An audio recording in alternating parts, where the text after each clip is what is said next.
하나님 아버지, 주의 사랑하는 성도들과 함께 말씀 나누려 합니다. 주의 성령께서 이 자리에 꼭 함께하여 주시기를 예수님 이름으로 기도합니다. 그새 작아졌네. 그새 작아졌어.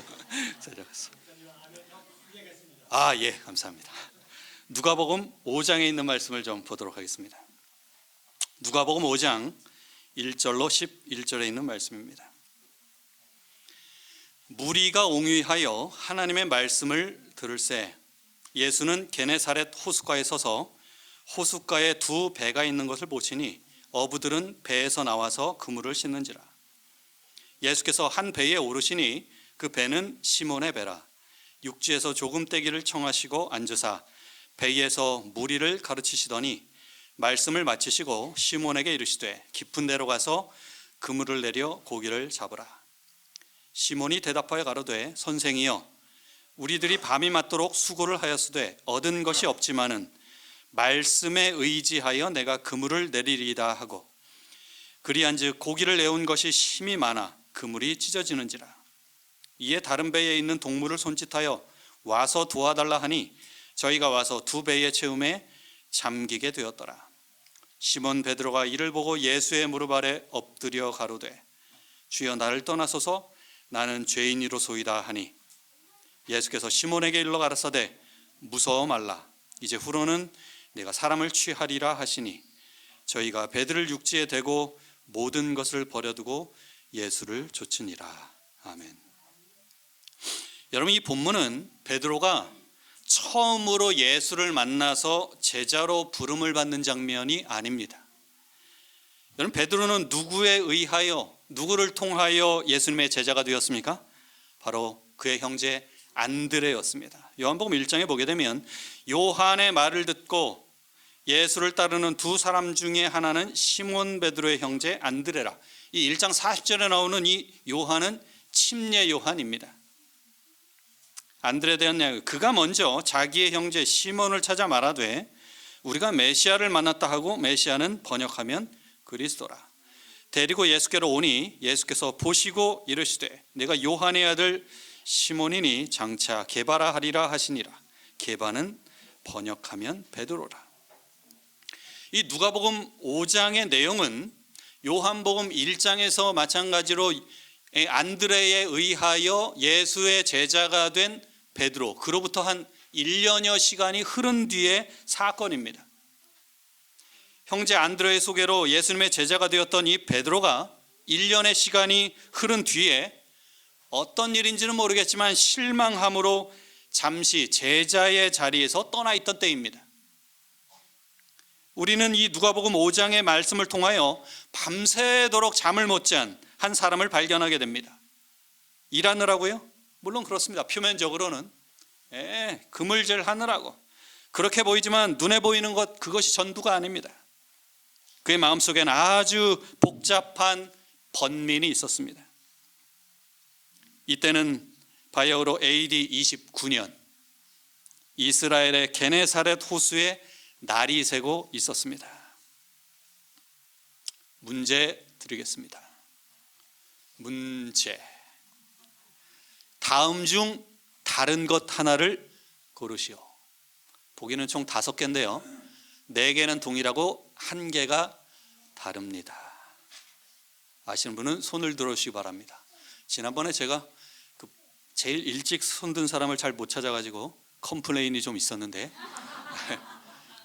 인간적인 한계임을 좀 생각해 두시고 가능한 한 제가 잘 해보도록 하겠습니다. 보기는 총 5개입니다. 손을 번쩍, 아니면 일어서는 것도 좋겠네요. 일어나면 좋겠어요. 일어나는 거. 하겠습니다. 어머?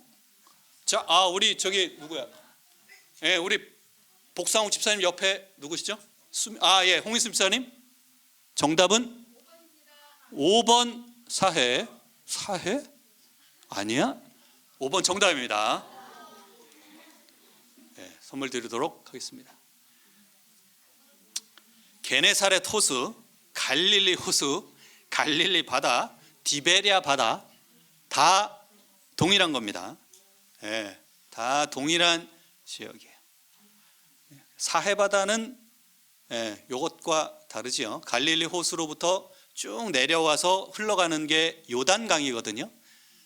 그 흘러가서 그러니까 이 요단강은 갈릴리 호수와 사해바다를 연결하고 있다고 보시면 돼요. 물론 지역적으로는 그 갈릴리 호수 지역이 더 높습니다만 이렇게 흘러서 사해바다로 흘러가게 됩니다.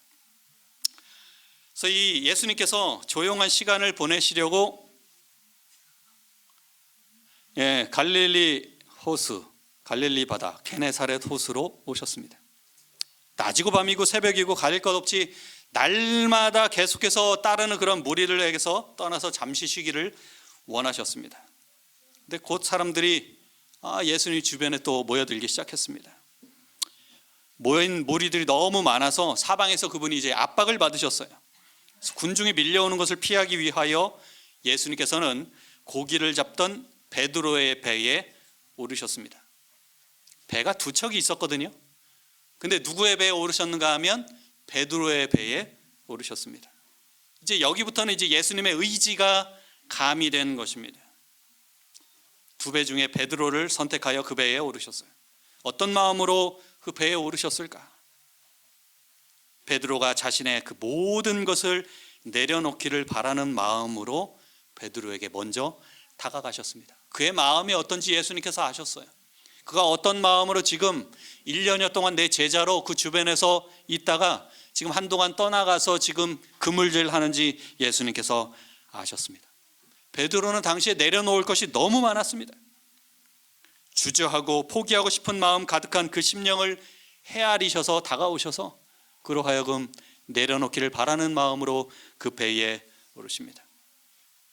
직접적으로 이야기하지 않아요. 일단은 그 배에 오르셔서 예수님 주변에 모인 사람들에게 하늘의 기별을 가르치시고 말씀을 선포하셨습니다. 모인 무리들에게 말씀을 마치는 다음에 이제 베드로를 케어할 필요가 있었습니다. 이제 베드로를 돌아보시면서 배를 바다 쪽으로 띄워서 그물을 던져보라고 말씀하십니다. 여러분, 베드로가 예수님께 1년여 동안 따라다니면서 갖고 있던 고민들이 있었지만 이것만큼 그를 힘들게 한 것은 없었습니다. 예수님께 내려놓아야 할 것이 있었습니다. 그 첫 번째 내려놓아야 할 것은 바로 신앙에 대한 갈등이었습니다. 얼마 전에 침례 요한이 감옥에 갇혔습니다. 침례 요한이 베드로에게는 어떤 존재인가? 베드로는 예수님의 제자가 되기 전에 복음을 누구로부터 들었는가 하면 침례 요한에게 들었습니다. 베드로는 침례 요한에게 있어서 굉장히 소중한 존재이고 그에게 있어서 마치 첫사랑과 신앙의 첫사랑과 같은 존재입니다. 오늘날로 말하면 그에게 침례 공부시키고 침례 베풀고 한 목사와 같은 그런 존재예요. 우리는 지금 교회 다니지 막 수십 년이 됐어도 침례를 베푼 목사님 우리가 다 기억합니다. 마치 자기 결혼의 주례자 기억하는 것처럼. 우리 손경민 집사님은 누가 주례해 주셨어요? 박완정 목사님. 그 훌륭한 목사님이 지금도 어느 교회선가 지금 설교하시는 바로 그 목사님이 주례를 해 주셨고, 침례는 누구한테 받으셨어요? 그래, 훌륭한 목사님에게 침례를 받으셨어요. 그렇습니다. 근데 그 침례 요한이 베드로에게 그렇게 소중하고 첫사랑과 같은 그 분이 감옥에 갇힌 것입니다. 왜 갇혔는가? 누가복음 3장에 보게 되면 분봉왕 헤롯은 그 동생의 아내 헤로디아의 일과 또 그의 행한 모든 악한 일을 인하여 요한에게 책망을 받고 이 위에 한 가지 악을 더하여 요한을 옥에 가두니라. 이 갈릴리 분봉왕이었던 이 헤롯 안디바가 자기 동생의 아내 헤로디아를 빼앗아서 자기 아내로 삼았습니다. 그래서 이 침례 요한을 그걸 책망했어요. 듣기 싫은 소리 하니까 침례 요한을 옥에 가둬 버렸습니다. 갖고 있는 권력은 절대 권력이었으니까. 이 베드로는 지금 밤새도록 같은 시간에 외로운 감옥에서 지금 외로움 가운데 있을 이 침례 요한을 떠올렸습니다. 그의 운명에 대해서 생각해 봤어요. 형제 안드레가 침례 요한의 제자가 되어서 기뻐하면서 즐거워하면서 침례 요한의 제자가 되었던 사실도 그가 기억하고 있었습니다. 그렇게 당당하게 말씀을 전하고 증거하던 이 침례 요한이 너무나 무기력하게 감옥에 있는 것입니다. 상상도 못한 일이었어요. 침례 요한이 감옥에 갇히는 이 내용은 그에게 대단히 쓰라린 경험이었습니다. 그리고 침례 요한의 활동이 결국 감옥에 갇히는 결과를 가져온다면 베드로 자신에게도 희망이 없었습니다. 베드로가 지금 따르고 있는 예수 그리스도, 유대 종교 지도자들이 대단히 싫어하는 존재였습니다. 제사장, 사두개인들, 바리새인들, 서기관들, 서로 믿고 추구하는 바가 좀 달랐습니다. 그런 긴장 관계에 있는 사람들이었어요. 여러분, 사두개인들은 부활이나 천사가 없다고 믿고 있었습니다. 그런데 바리새인들은 다 있다고 믿어요. 근본적인 그 출발 지점이 다른 것입니다. 오늘날로 이야기하면 보수와 진보 같이 물과 기름처럼 함께 할 수 없죠. 근데 희한하게도 예수님을 잡기 위해서는 그들이 갖고 있는 신념이나 신조 상관없이 뭉치는 거예요. 예수님의 운명도 침례 요한처럼 그렇게 될지 모를 일이었습니다.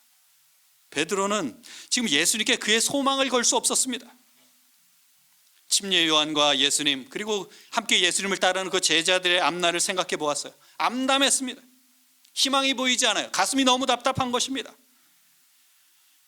예수님의 제자였지만 베드로는 그 고민을 예수님께 내려놓지 못했습니다. 여러분, 우리도 신앙생활하면서 고민과 번민이 생깁니다. 내가 과연 제대로 가고 있는가? 내가 장로로, 집사로, 성도로 이 교회에서 몸담고 있으면서 갖게 되는 매우 자연스러운 고민들이 있습니다. 내가 이렇게 하는 봉사가 맞는 것인지, 우리의 소그룹 방향은 이것이 잘 설정되어 있는 것인지, 내 신앙생활 이대로 괜찮은 건지, 어쩌면 근본적인 질문도 가질 수 있습니다. 재림교회 과연 진리교회가 맞나? 베드로가 예수 1년 따르면서 가졌던 고민입니다. 내가 따르는 예수, 내 모든 걸 걸어도 괜찮은가? 여러분, 우리가 침례받고 나서 처음 예수 믿을 때 그 뜨거운 열정과 정말 됐다, 이제 예수님 이제 곧 오실 것이다, 세월이 흐르면서 이게 퇴색돼요. 그 높은 텐션으로 또 계속 그렇게 갈 수도 없거든요. 여러 같지 않은 다양한 모양으로 우리의 신앙에 대한 회의와 고민이 생길 때 어떻게 해야 될까? 그 문제를 가지고 예수님 앞에 나아가서 그것을 예수님의 발 아래 내려놓게 되기를 간절히 바랍니다. 베드로가 예수님 앞에 내려놓을 것 두 번째는 어두운 미래였습니다. 누가복음 5장의 배경을 말씀드렸는데 누가복음 4장에 어떤 내용이 있는가 하면 나사렛에서 전도하시는 예수님, 거기서 배격당하시는 예수님의 실패를 이 베드로가 보았습니다. 예수께서 그 자라나신 곳 나사렛에 이르사 안식일에 늘 하시던 대로 회당에 들어가서 성경을 읽으려고 서심해. 이 누가복음 4장 16절은 사실 예수님께서 안식일을 규칙적으로 지켰던 밑줄짝 성경 말씀이기도 합니다. 안식일 준수에 대한 성경절. 나사렛에서 하던 대로 회당에 가셨습니다. 선지자 이사야의 글을 드리거늘 책을 펴서 이렇게 기록된 데를 찾으시니 그들이 다 그를 증언하고 그 입으로 나오는 바 은혜로운 말을 놀랍게 여겨 이르되 이 사람이 요셉의 아들이 아니냐. 또 이르시되 내가 진실로 너희에게 이르노니 선지자가 고향에서는 환영을 받는 자가 없느니라. 듣기 싫은 소리 계속하니까 회당에 있는 자들이 이것을 듣고 다 크게 화가 나서 일어나 동네 밖으로 쫓아내어 그 동네가 건설된 산 낭떠러지까지 끌고 가서 밀쳐 떨어뜨리고자 하되, 듣기 싫은 소리 한다고 뭐 하려고 하는 거예요? 지금 예수님을 죽이려고 하는 것입니다. 때가 되지 않았기 때문에 예수께서 그들 가운데로 지나서 가시니라. 기이한 방법으로 거기서 벗어나셨습니다. 여러분, 나사렛 어느 동네입니까? 예수님에게 나사렛 어떤 동네예요? 국회의원으로 이야기하면 자기 지역구입니다. 운동 경기로 이야기하면 원정 경기가 아니라 홈그라운드예요. 전반적으로 그 사람에게 있어서 정서가 푸근합니다. 비빌만한 언덕이에요. 여러분, 같은 동네 사람 이야기만 들어도 좋아요, 안 좋아요? 이 교회 우리 강원도 사람, 제가 이제 강원도니까 강원도 사람 만나면 왠지 더 정의가, 그렇다고 해서 누구를 차별한다는 이야기는 결코 아니지만 이렇게 마음이 가고 되게 좋아요. 그렇죠? 손경민 집사님 고향 어디예요? 서울이요. 그렇군요. 저도 불과 얼마 전까지 서울에서 살았던 그렇습니다. 나사렛은 그런 동네였습니다. 예수님에게 있어서 어느 정도의 기대치가 있는 곳이에요. 근데 나사렛에서 예수님이 거둔 결과는 정말 참담하고 침울했습니다. 출신지라는 이점에도 불구하고 나사렛 사람들에게 배척을 당했습니다. 유대 종교 지도자들도 제사장들과 랍비들이 예수님을 배격하죠. 나사렛에서조차 예수님이 존경을 받지 못하고 오히려 죽을 뻔한 위기도 당했습니다. 예수님을 따르는 이 베드로의 미래는 정말 어두운 것입니다. 절망이 가득했어요. 우리의 미래 어떻게 될 것인가? 여러분 1년 뒤에 우리 모습 어떨 것 같으세요? 10년 뒤에 내 모습 어떨 것 같습니까? 사실 여러분 대부분의 고민이나 걱정은 앞으로 일어날 것에 대한 염려입니다. 중요한 것은 미래에 대해서 어느 누구도 장담할 수 없다는 사실입니다. 나의 알 수 없는 미래, 불투명한 미래까지도 예수님 앞에 모두 다 내려놓게 되기를 간절히 바랍니다. 과거를 인도하신 예수님께서는 미래까지도 그분 앞에 내려놓기를 원하셔요. 예수님께 내려놓아야 할 것 세 번째는 현재의 실패였습니다. 어떤 실패를 그가 경험했습니까? 밤새도록 한 마리의 고기도 잡지 못했습니다. 침례 요한이 옥에 갇혔어요. 예수님이 나사렛에서 배척을 받으셨습니다. 그 힘든 마음을 달래기 위하여 잠시나마 고기잡이를 시도하는 것, 이것 자체가 마음의 위안이 되는 것입니다. 베드로의 의도대로 고기가 정말로 잘 잡혔다면 이 잡는 일이 나름대로 큰 위안이 되었을 것입니다. 그럼 그렇지. 내가 역시 1년여 떠나 있었지만 바다는 역시 나를 배신하지 않아. 여러분 전에 그렇게 잘 잡히던 고기가 그날은 웬일인지 고기의 그림자도 보이지 않는 것입니다. 정말 말 그대로 한 마리도 잡지 못했어요. 이건 비극입니다. 이렇게 한 마리도 없는가? 지금까지 그가 살면서 단 한 번도 이런 적이 없었습니다. 여러분 어부인 베드로가 한 마리의 물고기도 못 잡았다는 것, 게다가 낚시도 아니고 뭘로요? 그물로 한 마리도 못 잡았다는 사실은 우리가 무엇을 상상하든 그 이상의 패배감이 베드로에게 들었다는 사실입니다. 여러분 마치 이것은 목사님이 한동안 다른 일 하다가 건축 일 하다가 뭔 일 하다가 한 1년여 만에 성경을 핀다고 해서 목사님 창세기 한번 펴주시겠으면 하는데 창세기 어딘지 모르겠어. 이것과 마찬가지예요. 이건 너무나 쉬운 일이고 당연한 일이고 이거 안 되면 이상한 일인데 지금 안 되는 일이 계속 밤새도록 지속된 것입니다. 요즘 이스라엘의 갈릴리 바다 주변에는 생선 가게가 즐비합니다. 이거 피터 피쉬라고 해가지고 한 $10 합니다. 10불. 한 14,000원 정도 튀겨서 팔아요. 성지 순례자들이 저도 10여 년 전에 이거 가서 먹었습니다. 엄청 맛있거나 그렇지는 않아요. 또 이 베드로 고기라고 하니까 또 이제 먹어봐야죠. 먹었습니다. 수많은 사람들이 성지 순례 간 사람들이 이거 다 한 마리씩 먹습니다. 굉장히 많은 사람들이 여기 왔다 가면서 그거 먹고 가는데 고기가 떨어지는 날이 지금도 없습니다. 물론 수입해 올 수도 있고 양식도 되고 그랬겠죠. 그날만큼은 AD 29년 그 갈릴리 바다에서 그날 베드로의 그물에는 한 마리도 걸리지 않았어요. 어설픈 고기도 없었고 눈먼 고기도 없었고 애들이 어디서 교육을 잘 받았는지 밤새도록 퍼올린 빈 그물만큼이나 그의 마음이 우울한 것입니다. 정말 초라해지는 거예요. 그가 믿고 있던 직업, 마지막 최후의 보루와 같은 것이었습니다. 이것마저 여지없이 무너지고 말았습니다. 바다까지 왔어요. 더 이상 내려갈 곳도 없는 상황이 되었어요. 첫 번째, 두 번째 그 상황도 암울해가지고 여기 나 이제 바닥이니까 나에게 용기를 줄 수 있는 곳 간다. 지하를 뚫고 들어가고 있어요.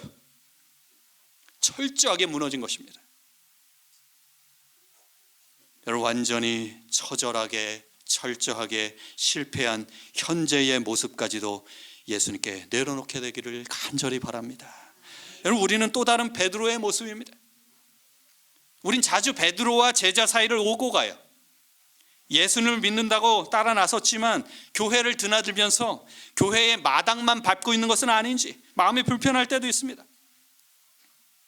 남들이 알지 못하는 신앙의 고민과 번민들이 있습니다. 실망과 좌절이 있습니다. 이게 사람으로부터 비롯되었을 수도 있습니다. 환경으로부터 비롯되었을 수 있어요. 좌우지간 다른 것들 때문에 실망이 있고 좌절이 있고 미래에 대한 불신도 있습니다. 불투명한 것 때문에 바닥까지 내려간 그 현실의 무게는 오히려 나를 더 극복하기 힘들게 만듭니다.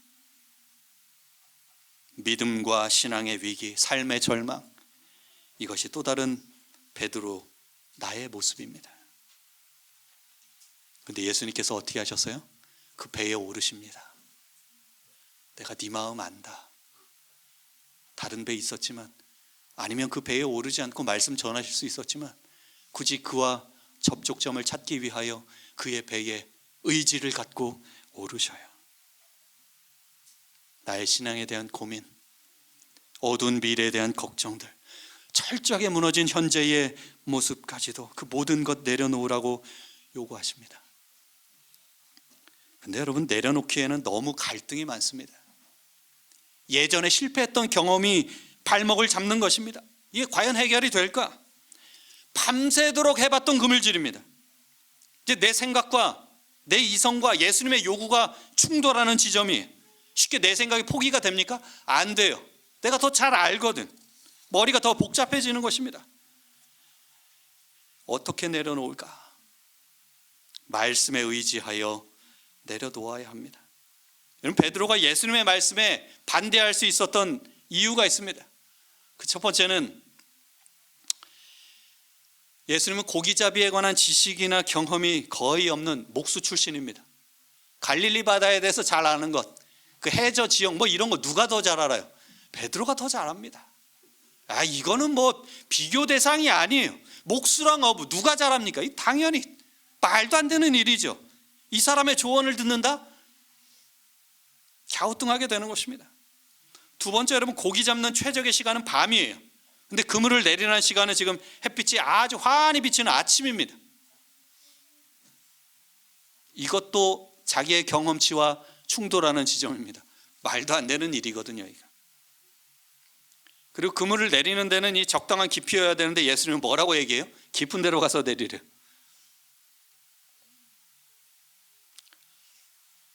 네 번째는 더 그렇죠. 밤새 그물질로 지쳐 있었습니다. 이제 깨끗이 씻어놓은 그물. 여러분, 그물 씻어놨다는 이야기는 뭐예요? 전문 용어로 시마이. 네, 전문 용어. 끝났다는 거. 이제 오늘 업무 종료 끝. 여러분, 그물질하는 이런 어부들 보게 되면 그냥 이렇게 씻어놓고 할 뿐만 아니라 이 그물의 코가 어디에 걸려서 뭐 이렇게 해서 나가기도 하거든요. 그런 거 깁고 하는 일들을 다 해요. 그런 일 다 해야 다음에 차질 없이 이걸 일을 할 수 있는 거거든요. 그물질 다 하고 손질 끝나고 했다는 이야기는 오늘은 더 이상 이제 업무하지 않는다. 다음을 기약한다. 요 이야기거든요.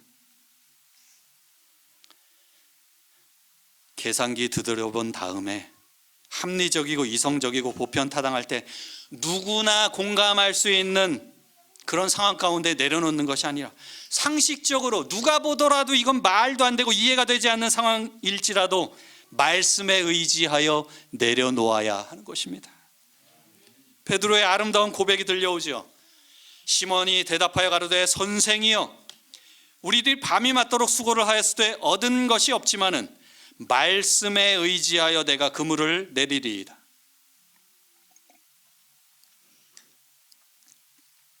직역하면 그럼에도 불구하고 당신의 말씀에 따라 제가 그물을 내리겠습니다, 이 말이에요. 여러분, 기독교는 그럼에도 불구하고 신앙입니다. 상식적으로는 말이 안 되지만 그럼에도 불구하고 믿는 것입니다. 모두가 다 아니라고 하더라도 그럼에도 불구하고 순종하는 거예요. 계산기 계산하고 주판을 튕겨봐도 안 될 것 같지만 그럼에도 불구하고 헌신하는 것입니다. 그럼에도 불구하고 당신의 말씀에 따라 제가 그물을 내리겠습니다. 목수 출신이죠? 그래도 합니다. 햇빛이 환히 비치는 아침이지만 그래도 하겠습니다. 깊은 데 내리는 거 말도 안 되지만 그래도 하겠다는 거예요. 깨끗이 씻어놨고 시마이, 그래도 하겠다는 것입니다. 여러분, 이런 말 안 할 것 같은 베드로인데 이런 말 들었을 때의 예수님 마음이 어떠셨을까요? 참 좋았을 것입니다. 그런 내가 1년 전에 본 베드로 제대로 봤구나. 여러분, 내려놓을 것 같지 않은 사람이 주님께 내려놓을 때에 예수님의 기쁨은 더 큰 것입니다. 여러분, 축구 감독의 기쁨은 뭘까요?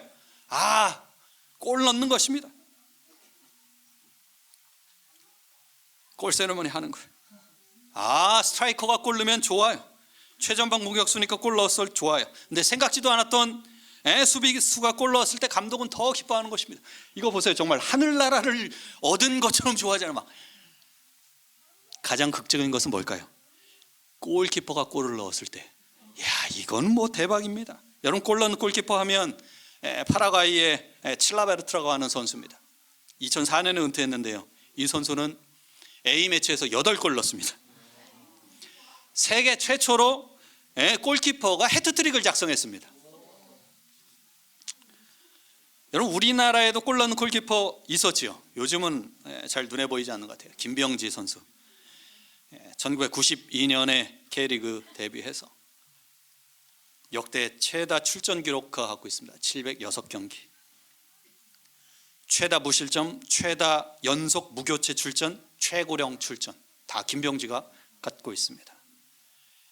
골키퍼 최다 득점, 이 칠라베르트랑 조금은 다르지만 최다 득점 했습니다. 3골 넣었습니다.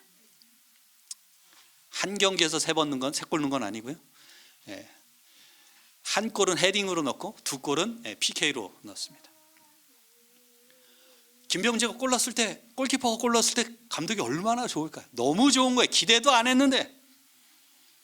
이렇듯 여러분, 전혀 기대하지 않았던 이 베드로에게 이런 멋진 말이 나왔습니다. 그럼에도 불구하고 말씀에 의지하여 그물을 내리겠습니다. 그럼에도 불구하고 말씀에 의지하여. 자, 우리도 해봐야 되겠죠. 자, 따라하시기 바랍니다. 예수님, 그럼에도 불구하고 말씀에 의지하여 내려놓겠습니다. 예수님, 그럼에도 불구하고 말씀에 의지하여 내려놓겠습니다. 이렇게 말씀 들으면 예수님께서 얼마나 좋으시겠어요. 그래, 기다리고 있었다. 너 과거에 힘들었던 것, 지금 현재 어려운 것, 불투명한 미래 때문에 다 내려놔라.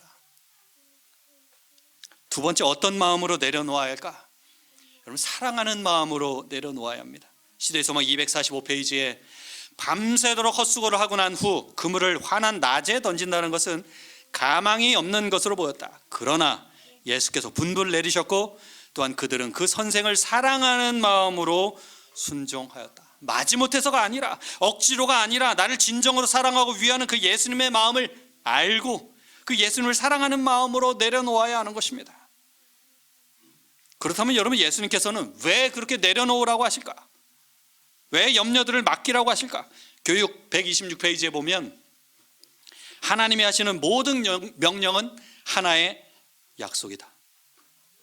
이루어 주시겠다는 것입니다. 해결하겠다는 거예요. 나만 믿어라는 것입니다. 시편 37편에 보게 되면 너의 길을 여호와께 맡기라. 저를 의지하면 저가 이루시리로다. 여러분, 여기 이루다는 말은 히브리어로 아사인데 창조에 대한 용어입니다. 만들다. 이거는 그냥 있는 것에 맞는 거 요거 아니에요. 데살로니가서 5장에도 보게 되면 너희를 부르시는 이는 미쁘시니 그가 또한 이루시리라. 이건 헬라어 포이에오인데 이것도 창조의 의미가 포함되어 있어요. 두 단어 모두 창조 사역과 관련된 것입니다. 창조의 위대함은 무엇입니까? 무에서 유를 창조하는 것입니다. 없던 것에서 있는 게 되는 거예요. 하나님의 능력을 확실하게 알 수 있는 분명한 대목입니다.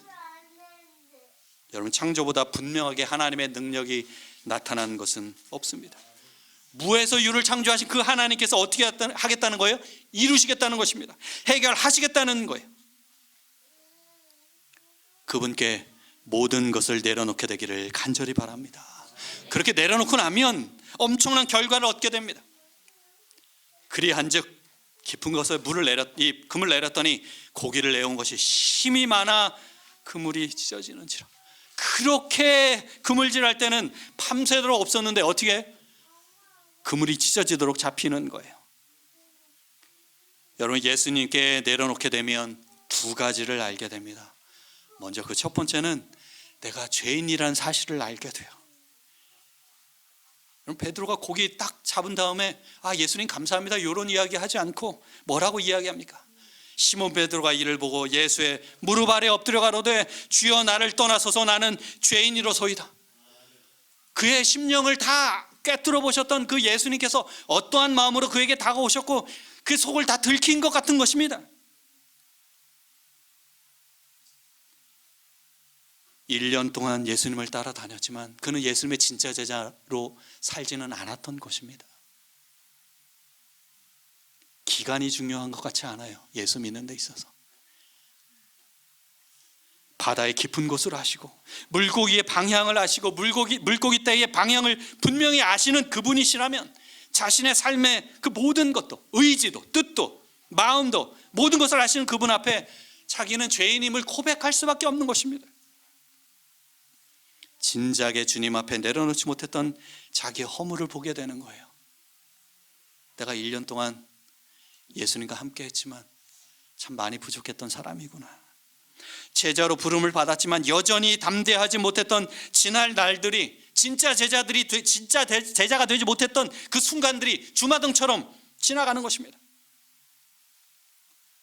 여러분, 베드로처럼 나의 신앙의 번민들, 무늬만 교인이었던 시간들, 불투명한 미래들, 주님께 전적으로 맡기지 못했던 그런 순간들, 그리고 현재의 형편없는 그 모습들까지도 예수님의 발 아래 내려놓게 되기를 간절히 바랍니다.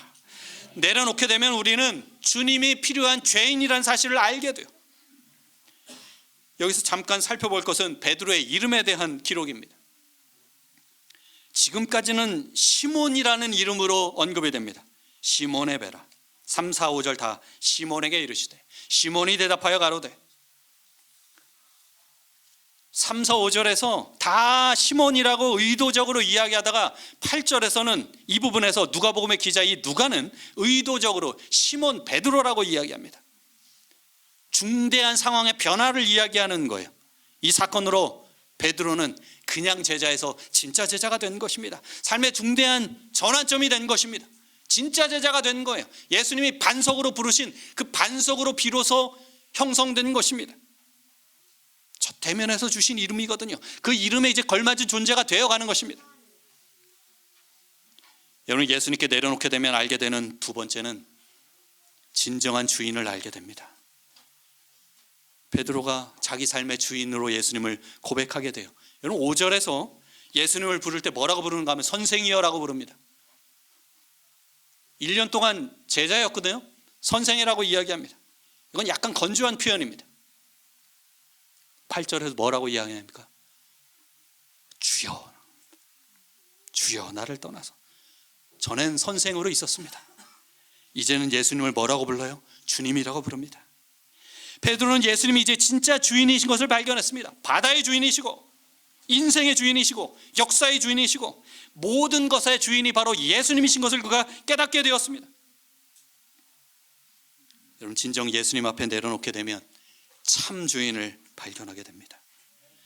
우리가 예수님 앞에 내려놓게 되면 주인이 바뀌어요. 우리도 주인이 바뀌어야 돼요.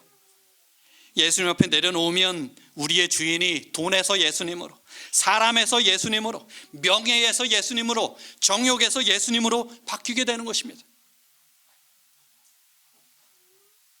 사랑하는 성도 여러분, 예수님 앞에 그 모든 것을 내려놓게 되기를 간절히 바랍니다. 예수님께 내려놓으면 무엇을 얻는가? 5장 11절 보게 되면 저희가 배들을 육지에 대고 모든 것을 버려두고 예수를 좇으니라. 모든 것 내려놓고 그동안 중요하게 생각했던 것 다 내려놓고 누구를 얻었습니까? 무엇을 얻었습니까? 예수님을 얻었습니다. 베드로는 모든 것을 버려두고 가장 중요한 예수님을 얻었습니다. 모든 것 내려놓으면 예수님을 얻을 수가 있습니다. 신앙의 갈등과 고민과 걱정과 염려와 번민과 미래의 불안과 바닥까지 내려간 나의 현재의 모습, 그 모든 걸 다 예수님 앞에 내려놓게 되기를 간절히 바랍니다. 모두 내려놓으면 보이지 않던 예수님이 보일 것입니다. 내려놓으면 희미하게 보였던 그 예수님이 보일 거예요. 모든 것을 내려놓고 진정한 쉼 속에서 예수님을 얻게 되시길 간절히 바랍니다. 모든 것을 내려놓은 바로 그 자리에서 예수님과 함께 더불어 출발하게 되시길 간절히 바라며 오늘의 말씀을 마치겠습니다. 기도하겠습니다. 하나님 아버지, 우리 예수 믿은 연수는 제법 되었지만 아직 그냥 예수님이 나의 선생 정도로 머물러 있지는 않은지 우리 신앙의 모습, 현재의 모습 다시금 살펴보게 하시고, 주여 예수님이 우리의 진짜 주인됨을 고백하며 예수님의 진짜 참다운 제자가 되길 원하오니 주여 우리를 들어 마음껏 사용하실 수 있는 진짜 제자가 되도록 주여 도와주시옵소서. 우리의 모든 것을 아시는 주님께 내려놓기를 주저하지 않게 하시고 우리의 삶의 현장에 다가오셔서 내려놓기를 원하시는 그 예수님께 나아가 즐거운 마음으로, 사랑하는 마음으로 내려놓는 주의 성도들 되게 하여 주시옵소서. 그러함으로 진짜 제자가 된 그 베드로들이 이 교회의 차고 넘침으로 말미암아 그 이전에 맛보지 못했던 이 삼패동 교회의 부흥을 경험하는 놀라운 역사가 일어나게 하여 주시옵소서. 주님, 이제 일주일간 세상 가운데 살 때에 더 예수님 닮아가며 참다운 예수님의 제자로 승리하며 살아가는 우리 모든 성도들 되게 하옵시기를 지금도 여전히 살아계신 예수님 이름으로 간절히 기도드리옵나이다. 아멘.